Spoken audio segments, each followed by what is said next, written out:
কেন্দ্রীয় মন্ত্রী শান্তনু ঠাকুরের স্ত্রী সোমা ঠাকুর সরাসরি ভোটের ময়দানে। বাগদা বিধানসভা কেন্দ্রের প্রার্থী সোমা ঠাকুর 2019 লোকসভা নির্বাচনের সময় স্বামীর পাশে দাঁড়িয়ে প্রচারের কাজে অংশ নিয়েছিলেন তিনি।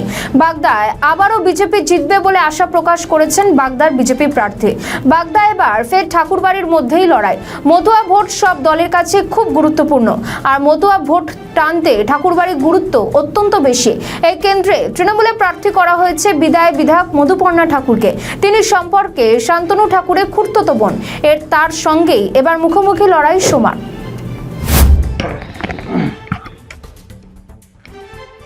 বলবেন এই প্রার্থী হলেন বাগদা, কেমন লাগছে, কি বলবেন? আমি সর্বপ্রথম ভারতীয় জনতা পার্টির কেন্দ্রীয় নেতৃত্ব, শীর্ষ নেতৃত্ব যারা রয়েছেন এবং রাজ্য নেতৃত্ব সকলকে অনেক অনেক ধন্যবাদ জানাবো যে বাগদা বিধানসভায় বিজেপির প্রার্থী হিসাবে আমাকে নির্বাচিত করেছেন। প্রথমবার রাজনৈতিক ময়দানে, এতদিন আপনি ঠাকুরবাড়িতে যেটা মাতৃসেনার দায়িত্বে ছিলেন, এবার রাজনৈতিক ময়দানে কি মনে করছেন, লড়াইটা কতটা সহজ হবে? দেখুন, এর আগে আমি মতুয়াদের জন্য বাগদায় বিভিন্ন জায়গায় এমনি গিয়েছি। আমার নিজস্ব যে সংগঠন আছে তার মধ্যে দিয়ে আমার বাগদায় বহুতবার যাওয়া আসা এবং সংযোগ আছে। এবং তার পাশাপাশি যেটা বলবো যে আমার হাজব্যান্ড বনগাঁ লোকসভার সাংসদ, তার পাশে থেকে 2019 সালে যেভাবে ভোটের সময় আমি অনেক প্রচারে ছিলাম এবং 2024 সালে, সুতরাং আমি পিছন থেকে ছিলাম। এখন আমাকে ভারতীয় জনতা পার্টি মনে করেছে যে নির্বাচনে লড়বার জন্য, সুতরাং এটা আমার কাছে স্বাভাবিক যে লড়াইটা আমি করতে পারবো। ননদপরির লড়াই একই বাড়িতে, কি বলবেন? দেখুন, লড়াইয়ের ময়দানে যে যার জায়গা থেকে সে লড়বে। আমি যেরকম ভারতীয় জনতা পার্টির একজন প্রার্থী হিসাবে মনোনীত হয়েছি, আমি আমার মতন লড়বো। আমি কারোর সাথে কারোর তুলনা করব না। আমি আমারটাকে নিয়ে ভাববো, কেননা আমার এখন যেহেতু আজকেই ডিক্লেয়ার হয়েছে, তো আমাকে ময়দানে নামতে হবে। আমি আমার মতন পুনরুদ্ধার করতে পারবেন বাগদা? বাগদা তো অবশ্যই আপনারা সকলে জানেন যে 2021 সালে ভারতীয় জনতা পার্টিকে বাগদার মাটি তথা বনগাঁ লোকসভায় বিপুল ভোটে জয়যুক্ত করেছিল। সুতরাং বাই ইলেকশনে আপনারা সকলে জানেন এবং আমরাও জানি যে বর্তমানে পশ্চিমবাংলার যে শাসক দল যেভাবে ভোট লুট করে, যেভাবে মানুষকে ভয় দেখিয়ে বাই ইলেকশনে জিতেছিল, তো এটা স্বাভাবিক যে বাগদার মাটি বিজেপিকেই চায়।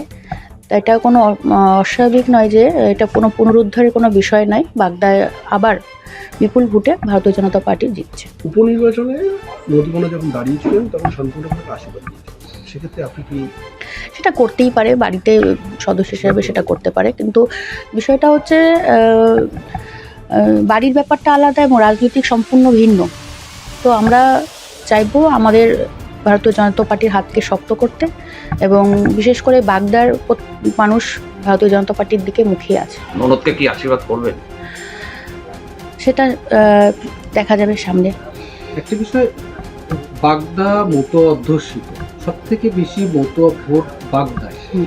স্বাভাবিকভাবে ঠাকুর বাড়ি থেকে দুজন প্রার্থী, মতুয়াদের কাছে তো একটা দ্বিধাবিভক্ত জায়গা যে তারা কোন দিকে যাবেন। সেক্ষেত্রে কি মনে করছেন, মতুয়াদের কতটা সমর্থন আপনি পাবেন?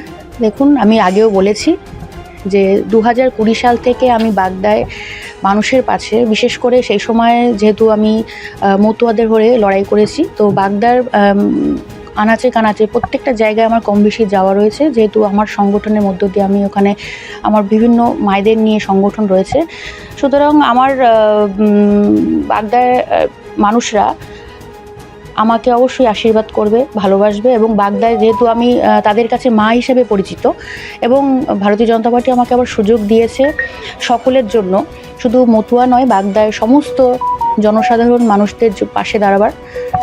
সুতরাং এটাই আশা করছি যে সামনের রেজাল্টে আপনারা ফল দেখতে পারবেন। ভারতীয় জনতা পার্টি জিতছে।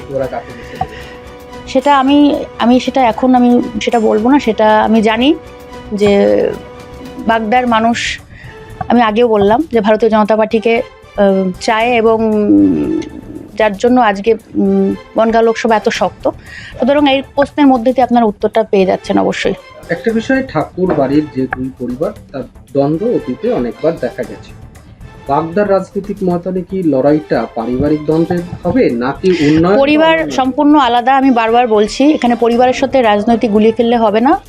বাগদা, আমি প্রার্থী হয়ে আমি মানুষের কাছে, সাধারণ মানুষের কাছে যাব, মতুয়াদের কাছে যাব, সকলের অবশ্যই আশীর্বাদ থাকবে, কেননা আমি বারবার বলছি যে বাগদার মাটি বিজেপির মাটি। একটা বিষয়, এসআইআর এর নাম বাদ দিয়েছে প্রচুর মতুয়া, সেক্ষেত্রে দেখুন, এসআইআর একটা স্বাভাবিক প্রক্রিয়া, একটা সাংবিধানিক প্রক্রিয়া। তো এখানে এসআইআর এ শুধু মতুয়াদের নাম বাদ যাওয়ার বিষয় নয়, এখানে সকলে যাদের সমস্যা দেখেছে তাদের নাম এই মুহূর্তে বাদ কিছু গেছে, কিন্তু এটা সাময়িক সময়ের জন্য। এটা সামনেই সেটা ঠিক হয়ে যাবে, আবার নাম উঠে যাবে, সেটা নিয়ে ঘাবড়ানোর কোনো বিষয় নয়। শুধুমাত্র তৃণমূল যে সরকার রয়েছে তারা এই এসআইআরকেই লক্ষ্য করছে, কিন্তু এসআইআর যদি বাদ দিয়ে দেন তো সামনেই একদম কদিনের মধ্যে প্রক্রিয়া কমপ্লিট সম্পূর্ণ। এদের কাছে আমি কোশ্চেন করব যে আর এদের কি সমস্যা আছে? আর তো কোনো মানুষের কাছে আর কিছু ভোট চাইতে পারছে না, শুধু একটা এসআইআরকে হাতিয়ার করছে। কিন্তু যেহেতু আমি একটা কথা বলবো যে মানুষ 15 বছর দেখেছে যে পশ্চিমবাংলায় যেভাবে অরাজকতা, পশ্চিমবাংলায় যেভাবে নারী নির্যাতন, পশ্চিমবাংলায় যেভাবে শিক্ষার সব মেরুদণ্ড ভেঙে গেছে, স্কুল বন্ধ হয়ে গেছে, সাধারণ মানুষ থেকে গ্রামের মানুষ সকলে সেটা অবগত, সকলে টিভির পর্দায় দেখতে পাচ্ছে, এবং তাদের ঘরে ঘরে যারা সন্তানরা রয়েছে তারাও ভুক্তভোগী, তারা এখন বেকার হয়ে বসে রয়েছেন। সুতরাং পশ্চিমবাংলার মানুষ এখন পরিবর্তন চাইছে। শুধু বাগদার মাটি নয়, পুরো পশ্চিমবাংলায় এবারে পদ্মফুল ফুটবে, শুধু সময়ের অপেক্ষা। একটা বিষয়, আপনার স্বামী শান্তনু ঠাকুর, তিনি কেন্দ্রীয় মন্ত্রী, দীর্ঘদিন ধরে তিনি রাজনীতির সঙ্গে যুক্ত আছেন।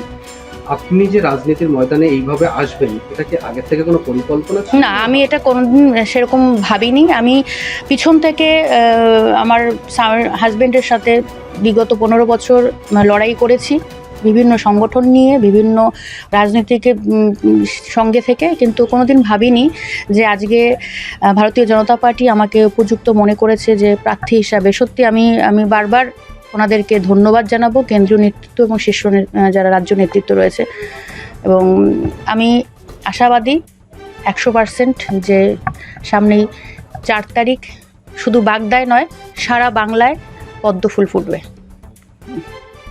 আমাদের ভিডিও ভালো লাগলে লাইক ও শেয়ার করুন, কমেন্ট সেকশনে আপনাদের মতামত জানান।